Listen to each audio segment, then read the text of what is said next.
tudo bem com vocês? Na aula anterior nós estudamos Maquiavel e hoje eu estou aqui para fazer um convite. Inscrevam-se no meu canal Filosofia Prática com Carla Neves, comente, deixe seu like e ative o sininho para receber notificações, ok? Bom, galera, hoje nós vamos estudar hobbies. Enquanto nós vimos na aula passada que a grande preocupação de Maquiavel era com a manutenção do poder, hoje nós vamos ver que o foco da filosofia de Hobbes era o indivíduo e a preservação da ordem social.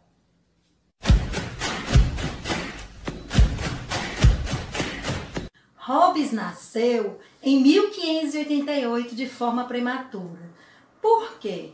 Porque na época sua mãe recebe a notícia que está chegando na Inglaterra a Invencível Armada. E o que era isso? Era a chegada das tropas marítimas do rei Filipe II para destituir do poder a rainha Elizabeth I na Inglaterra. Então a mãe de Hobbes se vê diante desse terror e ele nasce. É tanto que mais tarde, quando ele vai fazer a sua autobiografia, ele escreve de forma brincalhona dizendo de que quando ele nasceu, sua mãe deu à luz a um outro irmão gêmeo, o medo.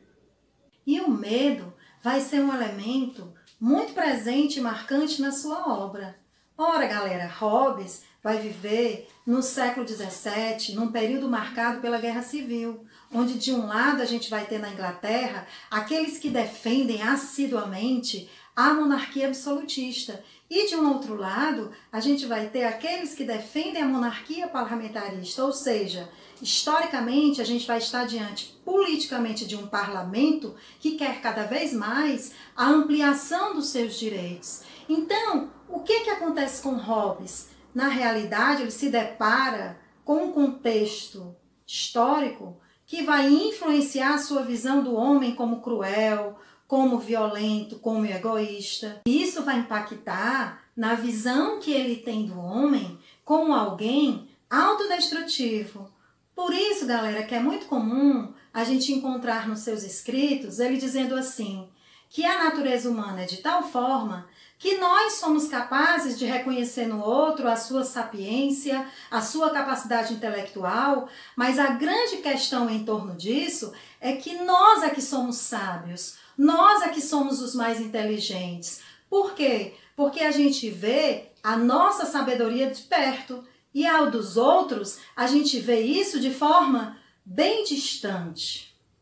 Ora, galerinha, para Hobbes, o homem é um ser racional, ou seja, capaz de olhar a sua realidade e calcular precisamente os benefícios e lucros que ele pode ter, porque nós estamos o tempo inteiro atrás, de forma bem hedonista, de satisfazer os nossos interesses. Por isso que ele conclui de forma bem pessimista que a natureza humana não é tão boa assim. Nesse sentido, Hobbes se opõe completamente à tradição aristotélica que defende a ideia do homem como um ser naturalmente social e um animal político. Por quê? Porque Aristóteles ele vai dizer que a ação política do homem é voltada ao coletivo, ao bem comum. Hobbes claramente vai defender que o homem é um átomo de egoísmo, portanto, é completamente, gente, contraditório pensar a possibilidade de um homem se ligar a outros homens pelo consenso, porque para ele não é nada natural a ideia do homem ter como um fim associar-se com outros homens. Ora, gente, se não é natural, então a vida social ela surge de forma artificial, através de um pacto que o homem faz com outros homens, não por sua boa vontade, mas porque ele defende claramente a possibilidade de garantir os seus direitos e os seus interesses. E que interesses são esses, galera? O interesse de, mais do que nunca, defender e preservar a vida em sociedade e a partir daí ter muito claro defendido os seus direitos. Aqui encontramos claramente na obra Leviatã de Hobbes a concepção de estado de natureza anterior à sociedade civil como um estado de guerra de todos contra todos, marcado principalmente por uma vida que se torna arriscada, mergulhada no medo, porque cada um aqui vai querer defender o desejo do seu próprio bem. E para isso, galera, vai fazer uso da força, da violência, para garantir os seus interesses. Ora, gente, vamos pensar. O medo nesse contexto, ele cresce em torno de uma vida instável. Principalmente quando um indivíduo ele acaba se tornando obstáculo ao projeto de vida do outro. O que a gente percebe aqui?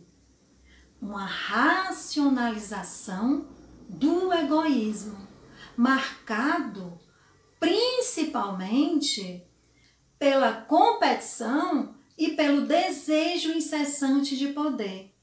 Nesse sentido, Hobbes, quando ele escreve Leviatã, ele diz o seguinte, ele fala que o homem vive numa condição perpétua de busca incessante de poder e mais poder. Claramente, a gente analisa aqui que a razão, ela acaba sendo colonizada pelos nossos impulsos egoístas, pelas nossas necessidades, a nossa vaidade, nossas paixões, principalmente os nossos interesses. Nesse sentido, gente, vamos pensar. No estado de natureza, os nossos sonhos, eles acabam frustrando a realização de sonhos dos outros. Não há garantia no estado de natureza de paz. O homem vive num conflito que é generalizado. E a vida, gente, marcada pelo medo, ela se torna completamente miserável.